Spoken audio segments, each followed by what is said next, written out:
I'm Andrew McDonald, and we're here again this year with Andrea Grant to talk about Minx, which has finally come out, even though it was coming out a month after we talked to her last time. It's finally out, and as you see, she doesn't bear much as resemblance to the character as she used to. So, what happened? The book was coming out like a month after we talked to you, and then there seemed to be some problems from distinguished competition. Yes, distinguished competition. It's no secret, but DC Comics and I had a little bit of a battle. It was highly publicized. It was resolved amicably. So now book is, issue 1 is out. Mm-hmm. And it's a 48-page book. Yeah. And I think you said issue 2 is now even out too as well. I got actually a short story Uh-huh. in KEG at number 5, Okay, so the Comic Artists Guild. Okay. And it's an anthology. A bunch of different writers and artists are featured in this book. So this is a bit of a digression from the usual Minx storyline that's going on in the Coma Sleeper series. So it's kind of like a Minx side story, just to give some more further background on the characters. Absolutely. Short story. It explores more of her native heritage. So. Because I gotta say, when I read the first book, I had to read it twice. Because there's a lot of heady concepts in it. The dream sleep, the dream wake and wake sleep and all that. It took me a second to figure it out and like really understand what was really going on for a little bit. And just, the people in it and the archetypes. And I looked up some of the names and to see if I could figure out, if there's any signification to Ptolemy and all that and other people like that. It's definitely a good story. Definitely interesting. It definitely felt like there was a lot more to tell. So what's after this? What's coming out after this one, the comic book anthology one? Minx issue 2 will be out after this, probably in about 4 months. About 4 months, okay. And I'm going to have another short story coming out. I do collages, and so I am going to have a collage horror fantasy story. Sounds really cool. And this is the same going to be Minx character again? Yeah, but more of a human aspect, less of a drawn aspect. Okay. And I think that's the one thing I liked about Minx the most. When you looked at the book, there's a lot of, photography work you did for it. You mix in the story. It's like you might have a panel of, like in one scene, she's in the bathtub talking to somebody on the phone, and then the next scene, it's you in the bathtub talking to somebody. So it's an interesting thing because it's just bouncing back and forth, and I think I actually like that the best. Okay. And I think I saw on one of your web pages, David Mack. Yeah. Okay. David's a good friend of mine. Was he an influence for that? Because his art style when he draws is very kind of collage-like. He draws a lot of things inside things. David Mack is a phenomenal artist, and it's a very different style. Like he can draw and paint, and unfortunately, I don't possess the skill set to do that. But I've always taken photos. I'm inspired by David's work, definitely. Graffiti as well is a big thing for me. Graffiti and paint and pieces of paper and posters and billboards peeling off of the walls and that layered texture look. Very cool. So I take a lot of photos of that and use it as backgrounds. That's cool. But really, I just...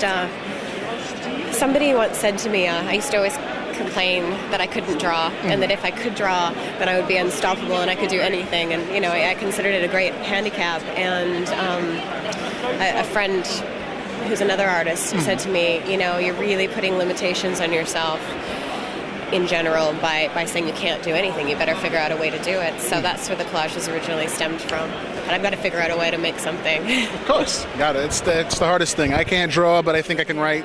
And it's the hardest thing sometimes to figure out how I want to do a story, because if it doesn't look the way I want it to look, or if it doesn't look as good as I would hope it would look, I feel kind of disappointed. So I got to figure out, you got to figure out other ways to do things like that. It's good to keep growing and challenging yourself. I know. Now, one other thing, is this a crossover that's coming out? Because I see it's another character. You can see Melvin sitting at the table here. Melvin, you love. And this is Melvin who did the new cover on Minx too. Yes, he did both of these. He did the Minx cover 1 for and the 2. KEG anthology as well. So this is a poster that Melvin made for the convention. This features his character Gothis and Minx, and it's suggestive of the crossover. All cross-promote each other's books. So this just came out. This comes first. It's a newer character. Gothis, I released this book '96. It's an older book, but I'm looking to revive the character. So who knows? In the future, we might do a crossover. Who knows? When did you release that book? What did you release it under originally? I self-published this one, and I started out as a background assistant for Joe Quesada. So he wrote a nice. introduction on that one. And we'll see what happens. Just gonna keep having fun doing it, you know. I hope it's good. It works out well. Thank What's it you. about? It's a modern take on vampirism in my mind.